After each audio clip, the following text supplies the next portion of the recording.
So today I have another art tutorial coming at you, and we are going to start doing some printmaking. I'm going to do a series of videos about printmaking.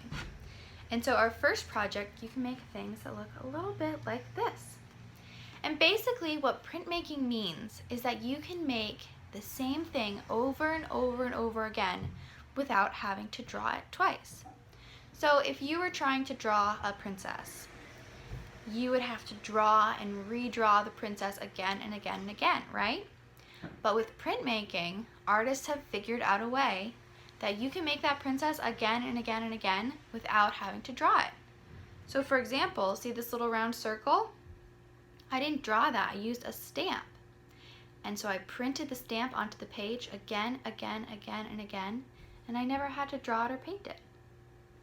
So we're going to be doing a series on printmaking, and our first project is really fun and really easy. It's great to do with older siblings or mom and dad, and I hope you enjoy it. So the materials we will need for this project are a few bowls of different colors of paint, and you can use liquid watercolors. I think those would work best for this, but I didn't have any, so I just watered down some acrylic paint. You could also water down tempera paint, whatever you've got lying around. You're also going to need a sponge, some small dishes, as many small dishes as you have colors of paint, and then you'll need some things that you can stamp with. So I found this bottle that has a cork top, and I'm going to use this because the cork will pick up a lot of the ink and will be able to stamp with it very well. I also think that the erasers on pencils will work really well for this.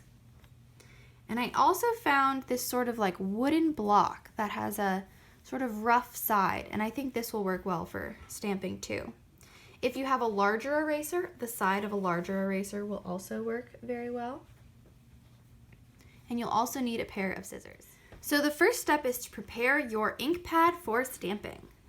So what you're going to want to do is you're going to want to cut off a little piece of your sponge, a little square, a little rectangle.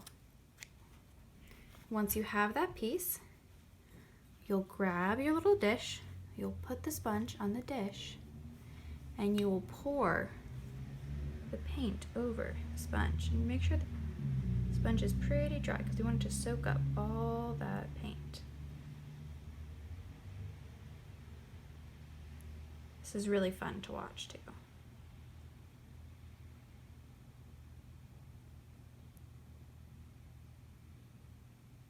All right, there we go. We have got our stamp pad. And now I'm going to make our other ink pad.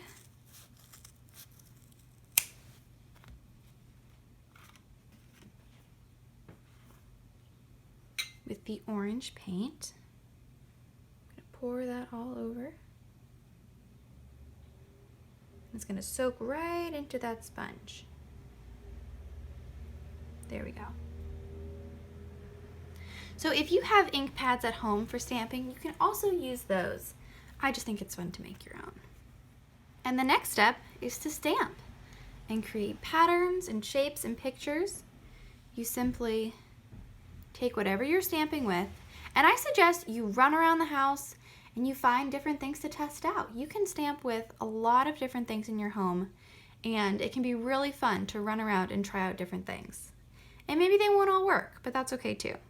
So you're going to take whatever you're stamping with, you're going to dot it onto your ink pad. It's got ink on it now. And you can use it to just stamp and make patterns on whatever kind of paper you have. I'm using watercolor paper right now, but you can use newsprint, or you can use old brown paper bags, whatever you want. I'm going to switch it out now, and I'm going to use my bottle with the cork top. Your parents probably have some corks lying around that you could use.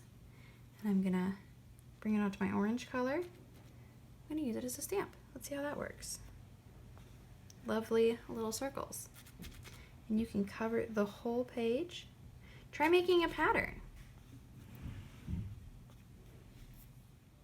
And when you're stamping, you want to press down nice and hard on the paper and maybe even rock back and forth a little bit so you can get as much ink as possible on there.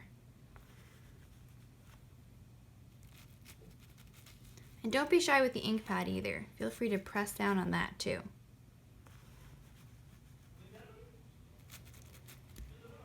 And there you have it, a very simple, easy project that all ages can participate in. And I think what's great about this too is the more paper you make that's patterned and stamped like this, the more fun you can have with it. You can rip and tear them and collage them. You can send them off as letters. The possibilities are endless.